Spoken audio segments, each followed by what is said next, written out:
لوگ یہ سمجھتے تھے کہ جی میٹرک والا ہی ایف ایس سی کر سکتا ہے, او لیول والا ایف ایس سی نہیں کر سکتا. میں نے کر کے دکھائی, میں نے مارکس بھی لے کر دکھائے. شارٹ کٹ کوئی نہیں تھا, بہانے کوئی نہیں تھے. جب پتہ تھا کہ محنت کرنی ہے تو بس پھر کرنی ہے. مجھ سے بھی رٹا لگانا بہت مشکل ہوتا تھا.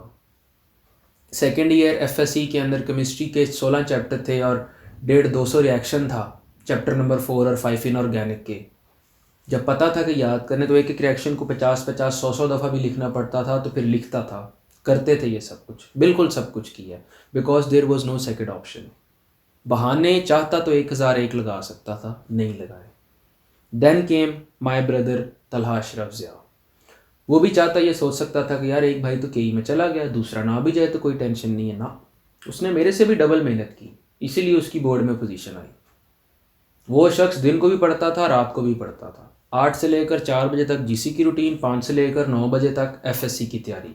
انسان کہے تو یہی کہے کہ سارا دن تو میرا باہر لگ جائے گا, میں پڑھوں گا کب؟ بہانے والے تو سب کچھ کر سکتے ہیں. اس نے کہا نہیں, محنت کی, سب کچھ کیا, جو میں نے اس کو ایڈوائزز وغیرہ دیں وہ اس نے فالو کی, کانسیپٹس بھی اسٹرانگ کیے, رٹا بھی اسٹرانگ کیے, رائٹنگ بھی ٹھیک کی, وہ بھی کر گیا. Then came my sister Aiza Ashraf. ہوا کچھ ایسے کہ یو ایچ ایس کو ڈیزالو کر کے تو پی ایم سی نے ٹیک اوور کر لیا. پی ایم سی نے کہا آپ لوگ فیڈرل سے بھی پڑھیں, پنجاب ٹیکسٹ بک بورڈ سے بھی پڑھیں. جب میں نے ویڈیو بنائی کہ جی آپ سب لوگ فیڈرل سے بھی تیاری کریں, پنجاب ٹیکسٹ بک بورڈ سے بھی تیاری کریں, تو لوگوں نے کچھ نیچے آ کر میرا مذاق اڑایا کہ ہیو یو گون میڈ حمزہ بھائی, آر یو سلی؟ ہم لوگ جو پنجاب ٹیکسٹ بک بورڈ 2 سال پڑھتے آئے ہیں, ہم لوگ 1 مہینے میں ساری فیڈرل کیسے پڑھ لیں؟ مطلب بیسیکلی وہ جسٹیفائی کر رہے تھے, بات ان کی ٹھیک بھی تھی.